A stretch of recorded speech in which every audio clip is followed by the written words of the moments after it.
Venture capital interest in AgTech has been tremendous in recent years.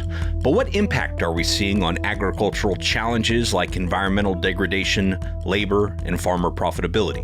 I don't think it's controversial to recognize that VC as a business model was not designed for agriculture, and there are characteristics that don't lend themselves particularly well to the agricultural setting. Hannah Senior is an ag entrepreneur who set out to explore how the investment models we use affect the outcomes we see. She says venture capital plays a vital role, but there's also room for other innovative approaches to solve our industry's complex problems. What we do know is that if we continue with what we've always done, we'll get what we've always got.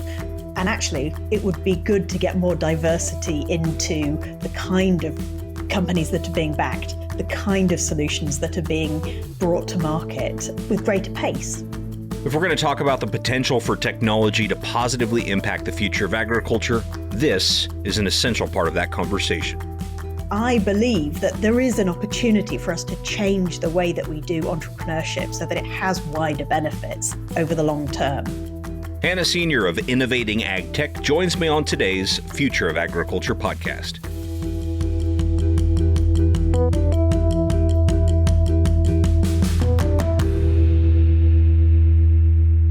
Well, hello, fellow ag nerds. Thanks so much for joining me for another episode of the Future of Agriculture podcast. My name is Tim Hammerich, and every week you and I get to hear from the farmers, founders, innovators, and investors, the people shaping the future of the ag industry. Now, you may or may not realize this, but a lot of the time, the reason you're hearing a topic being discussed on this podcast is because I'm personally wrestling with it or trying to understand it. And today's episode certainly fits that description.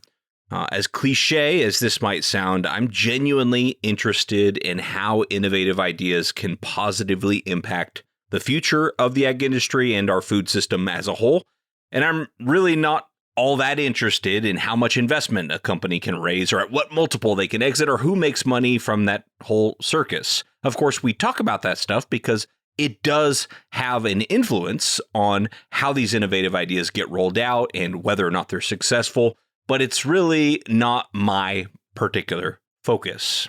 What I want to know is, what impact is this having? And in order to kind of cut through the clutter to answer that question, we have to take an objective look at how we're funding and how we're supporting innovative ideas. And that's exactly what today's guest, Hannah Senior, did in her fantastic documentary podcast called Innovating AgTech. I'm going to share more on that in a moment, but first, I'd like to take a minute to thank our presenting sponsor for this quarter, Merck Animal Health Ventures. Merck Animal Health Ventures is a premier investor in animal ag tech. They invest in companies creating the next generation of animal identification and monitoring technology to advance animal health, as well as new business models to create value from animal data. Merck Animal Health Ventures partners with early-stage technology companies to successfully scale solutions for their customers, which include livestock producers, veterinarians, and pet owners. For more information, check out the Merck Animal Health Ventures website, which I will make sure is in the show notes. And make sure you stick around to the end of the episode because you're going to hear a profile from one of their portfolio companies, who also happens to be a former podcast guest of this podcast, Soma Detect. Thanks so much to Merck Animal Health Ventures for supporting the Future of Agriculture podcast. All right, well, now to today's featured guest. Hannah Senior grew up in a farming community, but followed her career into corporate life, working with multinational companies, including 5 years with the retailer Tesco.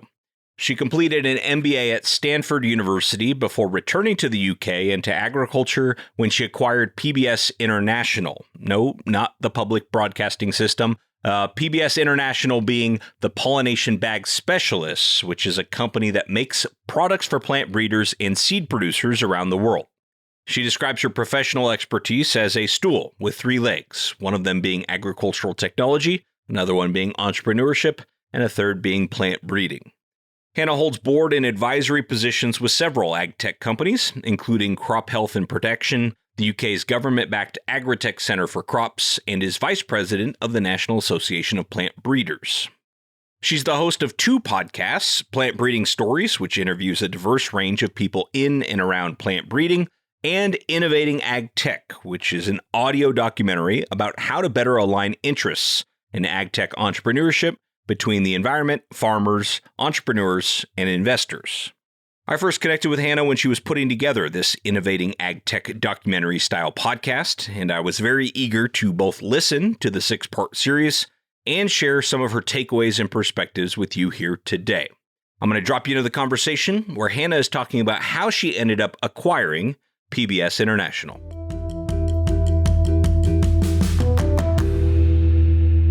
When I left Stanford after my MBA, my parents were reaching that point of needing to retire, but their business was very dependent on them. So I famously said I would help them to find an exit, but not be that exit. And so I came back and I helped them out. I had in mind that I would do a search fund, but this was 2007 going into 2008. So there was the financial crisis, and that wasn't a great time to be raising a search fund. But I could see that PBS was a great business. It had loads of opportunity in it, and I found it really interesting. And so I negotiated to acquire the business from them in a commercial fashion. And for the last 10, 12 years, that's been my baby. That's great. And I'm curious, well, first of all, I think one interesting thing for a lot of the audience might be explaining what a search fund is and what was driving you in that direction. And then I want to talk more about the company. Yeah, so search fund is a means of being entrepreneurial to acquire and develop a business that you haven't necessarily started from scratch. So there are lots of businesses out there where the owners are looking to sell, perhaps because of retirement or perhaps because of some other reason. And there is a need to find somebody to take that business and develop it further.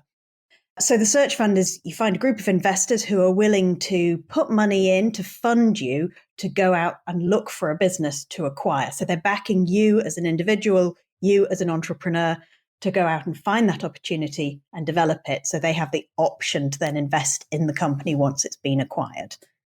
Gotcha. And so, yeah, you were thinking about doing this, about going and kind of, raising some money from investors to go out and find a business to acquire. And at the time you're thinking about doing this, your parents had this company that they were looking to exit, and you were just going to help them exit while running the search fund, and kind of like everything sort of came full circle. Is that right? Precisely. Yeah. So it's funny how life goes like that. You don't always see things coming. I didn't anticipate being back in the family business, but that's the way it worked out. Yeah. And who are your customers? Walk us through like what problem you're solving and for who with this company. Our customers fall into a couple of different camps. So as I mentioned, they're seed producers or they're plant breeders. So they could be plant breeders in universities or research organizations. They could be commercial organizations, the big agribusiness plant breeding organizations, and pretty much everything in between. But we tend to focus on certain crop areas. So we do a lot of work in palms of one sort or another, grasses, forestry. They're people who are trying to develop new varieties of plants, maybe for disease resistance or for higher yield. But often there's some particular challenge, like the pollen is transmitted in the wind. So take grass breeding, for example. If you're trying to breed for disease resistance in a particular type of grass, but foreign pollen is contaminating the genetics because it's blowing in the wind and fertilizing those flowers, then you've lost control of your breeding program. So by using our products, you can keep control of the genetics, which improves the pace at which you can do your development. The other issue that sometimes happens is not just contamination, but also the process of doing that control then causes downstream issues like disease in the plants, or you lose a lot of your seed set. And so that's where the technology around the fabrics comes in, because we have the technical understanding to be able to work out, well, you need a bit more breathability. How do we go about doing that without allowing the pollen in? How do we let more light in, but without it overheating? So those kinds of trade-offs are the things that by using different polymers and different manufacturing techniques, we can develop different products that will meet a particular need. I mean, the range of needs is huge. So we have Arctic poppy breeding at one end of the spectrum and coconut breeding at the other end of the spectrum. It's really diverse. We cover a massive range of crops and geographies. It's so interesting because it's one of those specialty, solutions that most people don't know exist. And there's so many, businesses out there that are great businesses like this that have a great market, great product. And as we're going to talk about later, maybe don't fit a venture capital type model, but are wonderful businesses, that need to exist. But let's talk about innovating ag tech. Take us back to the beginning of how that started. What was the guiding question that you wanted to answer? And why did you choose a podcast to answer it? Well, I mentioned that I would find myself out in the field visiting my customers, and I would look at what was going on and think, gosh, there's scope for that being made more efficient, or this technology being applied to this setting. So I was aware very early on that there was a huge opportunity for bringing technologies that are quite well established in other fields into agriculture. And so for quite a long time now, I've been involved in how do we get more technology into agriculture, because of my interest specifically using entrepreneurship as a means of achieving that. But I was also aware that the UK had a less developed AgTech entrepreneurial ecosystem than some other parts of the world. So I had the opportunity to take a sabbatical and go and look at what was going on elsewhere in the world and think, what can we learn from that? Quite quickly, I decided I was asking the wrong question. That wasn't the key question. What was more important, really, was to think about how we align interests between the investor, the entrepreneur, the farmer or the grower, and the environment specifically. And that became the core theme. And the reason for going with the podcast format, partly it was COVID, couldn't travel in the way that I'd originally planned, but also because it has this global reach that we were just discussing. Although the specifics in each context are different, a lot of the themes are very consistent across different parts of the world. And I thought it would be interesting to pull together perspectives from people with experience in different countries, but then also to try and draw out the common threads which apply across different regions and different geographies and different cropping systems and so on. And was there one specific experience or interview that led you to this conclusion that you were asking the wrong question and that aligning interest really was, what you needed to dig deeper into? I think it was more of a slow joining of the dots. And one of the things that this exercise does is to cover a lot of different ground, a lot of different threads. I had the sense that everybody is trying to do the right thing, but somehow all the pieces aren't connecting up to deliver what overall we would like to achieve. So we know that agriculture is really damaging for the environment. Feeding 9 billion people is going to do a lot of damage to the environment. We know that, we want to do better, and yet somehow we're not getting there as quickly as we would like. Same with labour shortages and labour relation issues, and same with farmer profitability as well. We know that things aren't working out in a way that makes a lot of farming businesses sustainable for the long term. So one of the insights that I realised as I was going through this is that there is this sense of extraction happening all the way along those interests that I was thinking about aligning. Now, the currency of that extraction is different, but the essence is the same, which is that the transaction is going more in one direction than the other. So farming extracts an environmental toll, be it biodiversity or water or greenhouse gases. That's the nature of feeding 8 billion plus people. Entrepreneurs, when they're developing their products and trialing them, extract from farmers and growers. They extract goodwill, trials, which then have risk implications, feedback, time. It's freely given, but the risks of those trials are often asymmetrical. So, it's often not reflected in the financial upside, which might then result if that product or service is successful. And investors extract from the entrepreneurs because the entrepreneurs can't diversify their efforts in the way that the investors can diversify across a portfolio. And we know that entrepreneurs on average have greater relationship breakdown, mental health issues, actually make less money on average over the course of their careers than non-entrepreneurs. We only hear about the successful entrepreneurs, but it's not a risk-free path. So this sense of everybody's extracting from somebody else, trying to do the right thing by their job and their position. But how do we think about that as being more regenerative? How do you put back in or give back in a way that that system becomes more sustainable is a big question.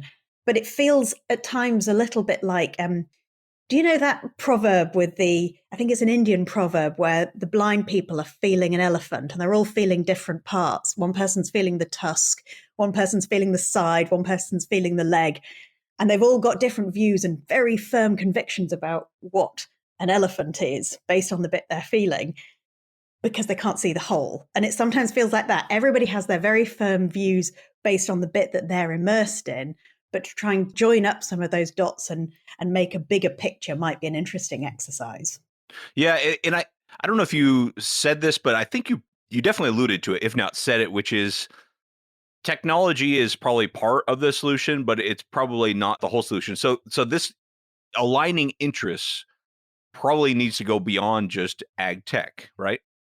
Yeah, exactly. So actually, I took those three examples, environment, labor, and farmer profitability.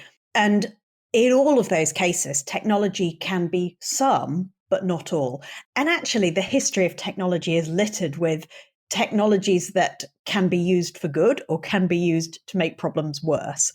So part of this reason for trying to join all the dots is to say, just technology in its own isn't sufficient. You have to think about what the second and third order impacts are and how that influences communities or how it influences farm business as a whole, how it influences investor priorities. All of those things connect up to result in what we see. It's not always a simple problem to solve. Right. Yeah, and I think that speaks a little bit to part of what you talked about in the series is capital. And so in the venture capital game, it's kind of like if we align the right capital with the right technology, then, progress will be made. And I think one thing that struck me from listening to Innovating AgTech is that that's a way oversimplified version of actual progress when it comes to food system change. Yes. So I don't think it's controversial to recognize that VC as a business model was not designed for agriculture, and there are characteristics that don't lend themselves particularly well to the agricultural setting. And so what we've ended up with is, because VC is the dominant method in mindset and in dollars that's put behind a lot of startups, what we've kind of ended up with is that rather than having the investment models working with the characteristics of agriculture, we have ag tech companies trying to morph to meet the needs of the VC business model. And what I wanted to try and do is to say, well, if we think about building businesses that solve problems, how do we think about financing those so that then those businesses can grow and develop into what they need to be, which might involve taking on venture capital or large sums of money for rapid growth, but it doesn't have to be. To be clear, there's nothing inherently wrong with VC. It's not that it's a bad model or it shouldn't be used. It's that it's a bit like having one tool and then trying to work out how you can solve every problem with that one tool. Whereas I'm suggesting if we had a wider range of methods of investing in startups that need capital to develop and grow, then we would see a wider range of solutions coming to market and developing over time. Right.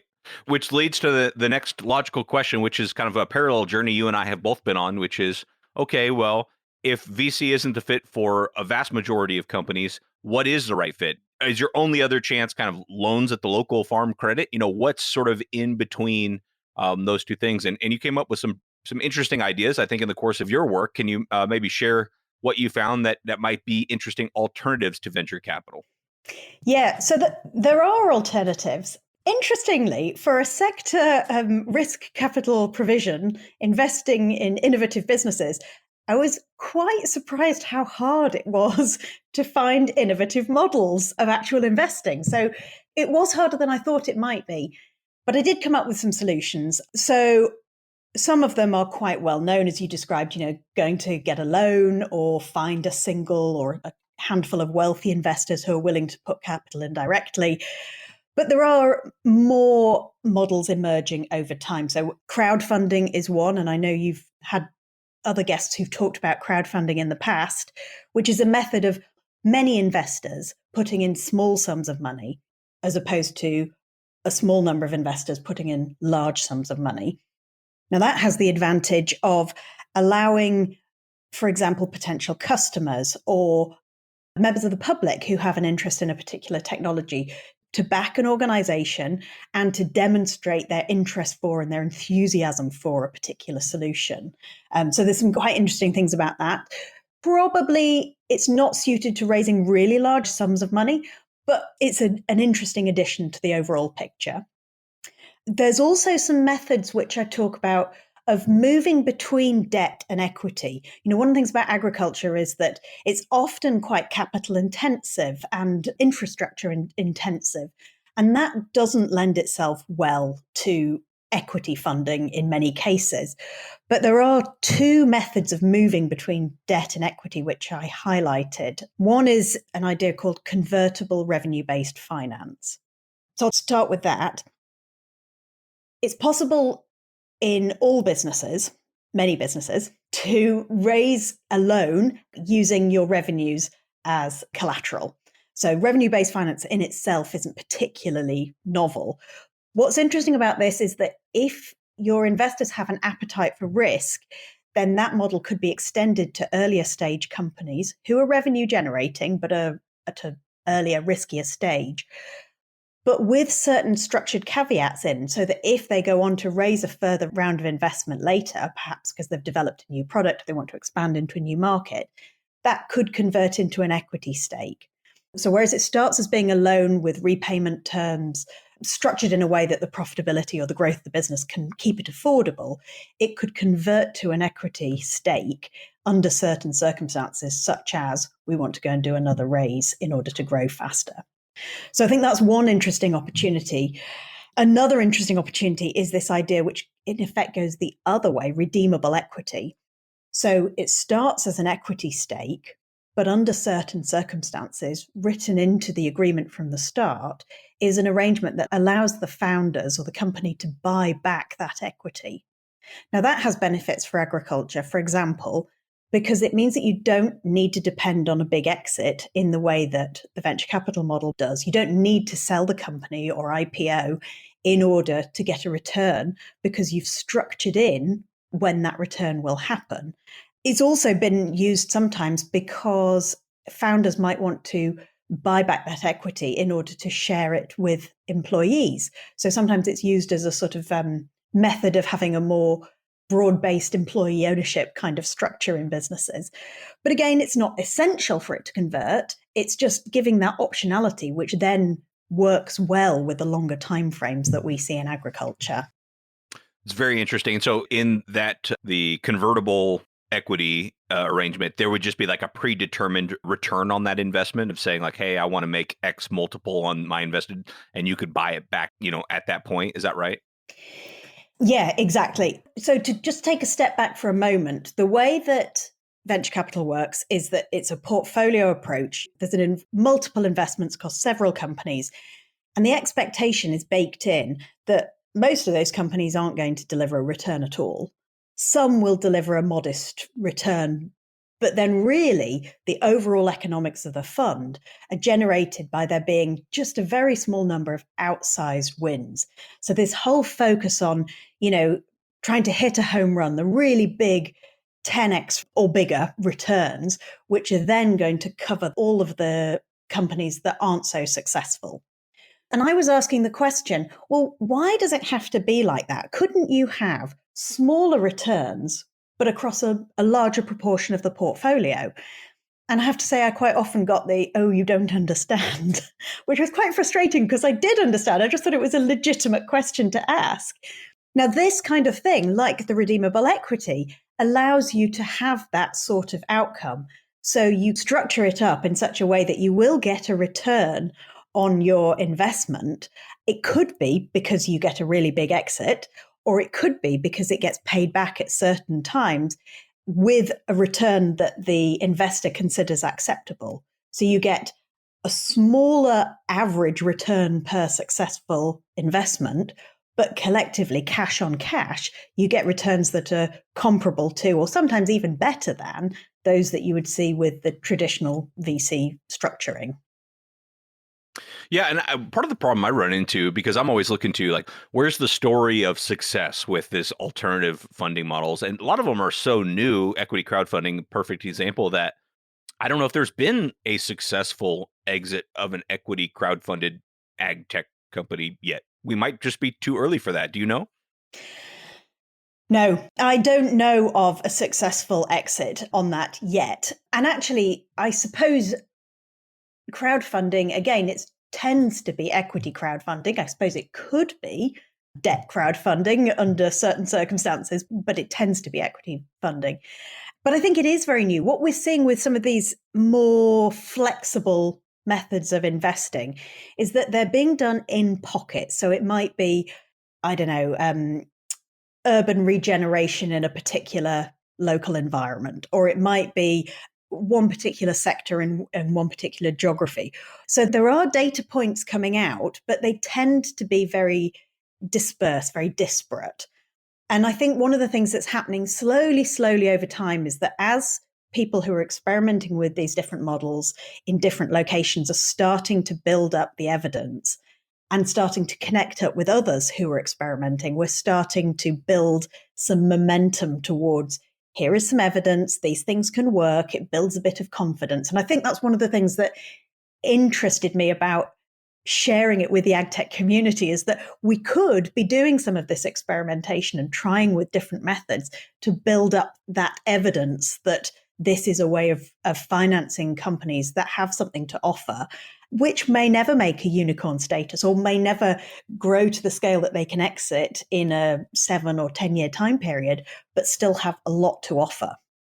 Yeah, no, I think it's such a compelling idea, to me at least, because I do see a lot of opportunities for this, but it's kind of like farming where it's like, it's very difficult to experiment with the amount of risk involved, right? It's just the VC path is such a standard path. It's almost like the old joke was like, you don't get fired for buying an IBM. I think it was back in like the 80s, right? It's kind of the same thing. It's like, okay, if you go the VC route and none of your investments pan out, you probably won't be able to raise another fund, but it's not all that uncommon of a tale, right? But if you go a new route and it doesn't work out, then you're really worried about failing, it seems right. like.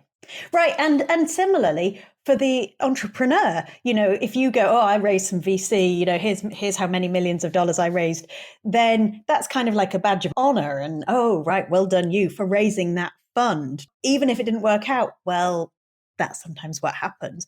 Whereas if you took a different route, you're probably opening yourself up more to criticism. But there are people who are, particularly things like high net worth individuals or family investment funds who are better placed to be able to take those risks themselves. And I think that's perhaps the bit that's most interesting. The other piece, which I want to mention at this point, is that I think one of my conclusions is that we also need to diversify who is investing in these innovations. Because one of the things I see is that farmers themselves often aren't in a position to feel confident investing. And a lot of producer organizations will invest in the research, but not the companies that then go on to commercialize that research. And it seems to me that they might also be in a position to experiment with some of these different ways of doing things. Not least because one of the ways they can get a return on their investment is not just on the investment itself, but through those innovations, then driving productivity in their sector. So I think there is scope for some bold souls out there to try these things. And part of bringing this to public attention with this podcast is trying to start that conversation about, could we try this? How could we try this? Where are the risks? How could we work through those? Because what we do know is that if we continue with what we've always done, we'll get what we've always got. And actually, it would be good to get more diversity into the kind of companies that are being backed, the kind of solutions that are being brought to market with greater pace.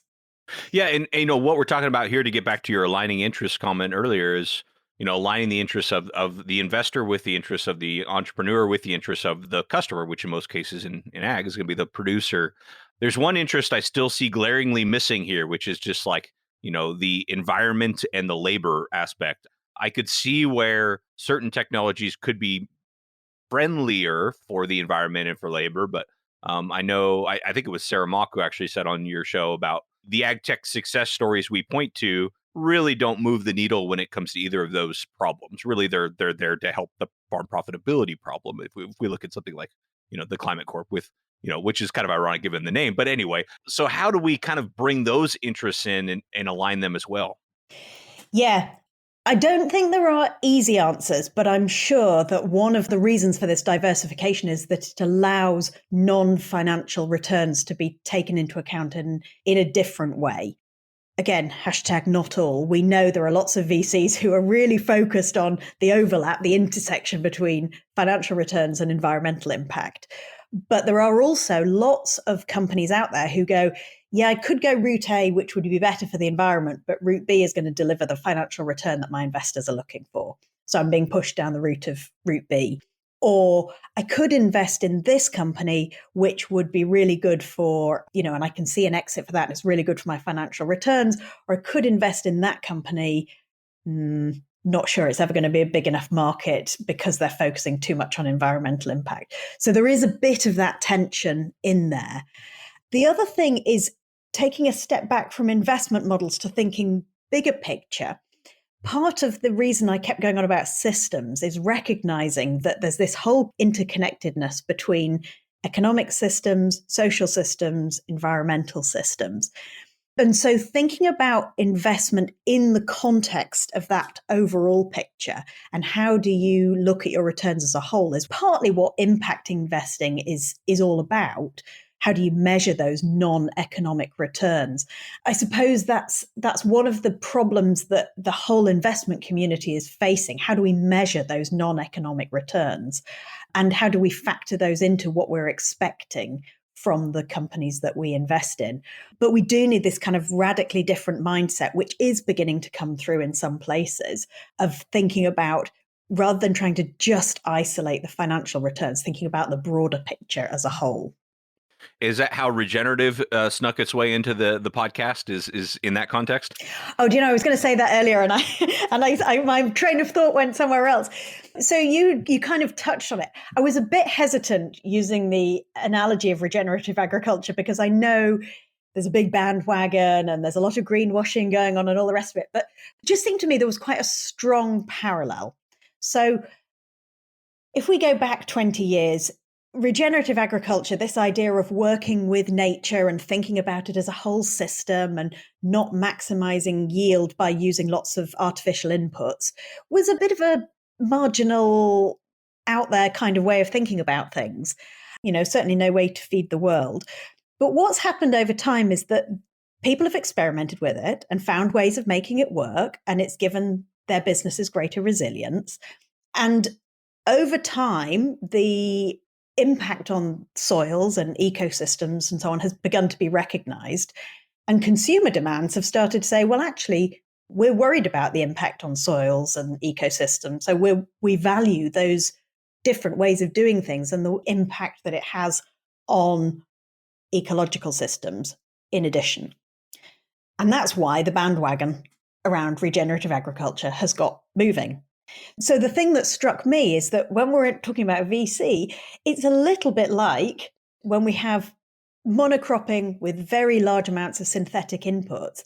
It's kind of analogous to the focus on one method of investing in businesses that has very large sums plowed into it, but focuses on a very small number of companies. And if we take a more diverse approach, experiment with some different ways of doing things, but focus on ecosystem benefits as a whole, social benefits as a whole, that systems approach, then actually over time we'll begin to develop the evidence that these things can work.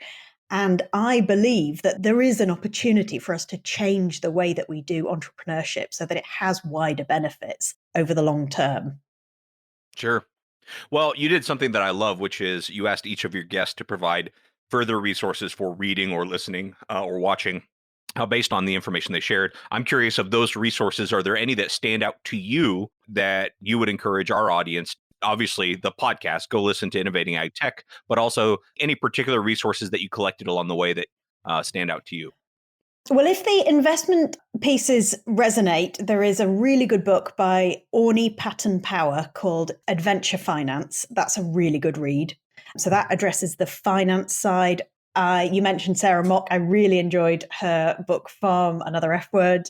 A great book. It's not specific to some of these issues and ag tech that we've discussed today, but I think it sets that context of stepping back from what we think of normally when we're discussing agriculture and thinking about it in a wider sense. What else would I suggest? Oh, and The Third Plate by Dan Barber. I also really enjoyed that, again, because I think it does quite a good job in several places of connecting up how demand here changes production behaviors there, which has impacts on the environment further down the line, and thinking about how difficult it is to make those changes, but how important it is. So I enjoyed that book as well. So there's 3 resources. I'll make sure I include links to those books in the show notes, kind of take a page out of Hannah's playbook there. And also be sure to listen to the Innovating AgTech podcast series, which I will link as well. And thank you so very much to Hannah Sr. for being our featured guest on today's show. Now, before we wrap up the episode, I've got a special bonus segment here for you with Merck Animal Health Ventures portfolio company and former podcast guest, Bethany Deshpande, co-founder and CEO of SomaDetect. You might remember Bethany's first appearance on the show this past fall in episode 278. There's also a special connection here as well because Bethany actually appears on the Innovating AgTech podcast on, I believe, episodes 4 and episode 6 of Hannah's series. So this whole thing's kind of coming full circle and fitting together nicely. It's like we planned it that way. SomaDetect, to refresh your memory, has an inline system for monitoring health and reproduction of dairy cows. Bethany had some really compelling thoughts on how important it is for them and ag startups like them to have strategic investors to turn to. If you go back 5 or 6 years in terms of ag tech and this, tech investment and stuff, there were not a lot of people out there that both were writing checks for tech companies and had been on a farm. And I had spoken to a number of investors and had the experience of just running into folks where even if it's a really compelling story and it's a really interesting thing, they just didn't know the market. They didn't know about the dairy farm. They had never been on a farm. I've explained to a number of VCs how milk is made and that milk comes when a calf is born. But you can only tell that story so many times before you're like, I think I should get someone in the room that's like milked a cow. That would really help me so that I'm not the one always telling those stories. And so I had set out to find investors, to find folks who wanted to put money into the company. They knew the industry really well. Not just that this was a really cool tech doing new things, but also the impact that it could have for our farmers, which has always been a really important aspect of this for me. And so from there, strategics make a ton of sense. They also, have access to market. In 2018, we participated in the Dairy Farmers of America, the DFA Accelerator. And the year following had done the Pure Science Accelerator run by Alltech out of Dublin. And so that put us in front of some of these really big strategic companies. And SomaDetect from the beginning has had a ton of interest from partners and from these bigger companies. And it was just a matter of, if I can get all these folks in the room, then the pitch is just that much stronger. And I can actually tell my piece of the story, which has nothing to do with how milk is made. My piece of the story starts with monitoring and health and all those things. And as a result of the hard work by Bethany and her team to develop a great product and start to gain traction with real customers, they were able to include a few strategic investors on their cap table. So we have 3 strategic investors. So Dairy Farmers of America was the first strategic to put money into the company. We've had Wilbur Ellis Nutrition. They have an investment arm called Cavello who's invested in the company. And then in our most recent round had Merck Animal Health Ventures come in as well. And so it forms this really wonderful triad, different parts of the industry represented and investing in the tech that we're building alongside traditional VC investors. Almost all of our VCs have specific knowledge, interest, experience within agriculture, if not dairy. Catching up with founders like Bethany and Frank Wooten from Vents, who we profiled 2 episodes ago on episode 308, has really opened my eyes to how much of a game changer a strategic investor can be for an early stage company whose interests align. Before this started, I was mentioning to you, Tim, that I think building tech in agriculture, it takes a lot of cash in. We know that. There's a huge opportunity in this space, and I think that strategics play a really key role there. And so we always keep a list at SoBa Detective, like, what are our key blockers at this moment to where we want to go? And then, it's easy to go from that list to who are the people or the companies that could help me address these blockers. And then when we're meeting with strategics, I remember at one point just making a slide that I would bring up at every single meeting of like, here's the ways you can help us. And that really helps, the strategics want to be helpful. They want to be involved in building innovative things. Sometimes they don't always know, okay, what is the best lever for me at this time, or how can I be most, helpful to this company? And so making that really crystal clear, I think, has been important. And for us, that takes the form. So a paid pilot early on for a company is almost as impactful as paying customers, if not more so. Helping new tech get on more farms and diverse farms, that's hugely helpful as well. Wow, what an unexpected nugget of wisdom there to include at the very end of this episode. I think that one was probably worth the price of admission if you only took that away from today's episode. What are your blockers, and who can help you break through them? Those are some really simple but profound questions right there. I think I'll probably go back to that one and revisit them often. Thank you so much to Bethany for the update on SoBa Detect. Wish you and the team continued success. And thank you to Merck Animal Health Ventures for being both a great strategic investor and our presenting sponsor this quarter. That's it for today. Thanks so much for your time and your attention. I really don't ever take it lightly. I'll be back next week with another story of ag innovation.